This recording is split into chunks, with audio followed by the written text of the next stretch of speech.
So sling jy 3 verskillende dele. Hier is die eerste deel, dan kom daar 'n velcro blokkie saam en dan 'n band aan die binnekant. So arm is so horisontaal as moontlik. Velcro wys na die voorkant toe. Dan kom albei bande oor die skouers.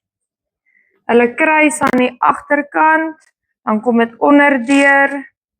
Maak vas, die arm is hierso 90 grade en hy kom onderdeur en hy maak vas.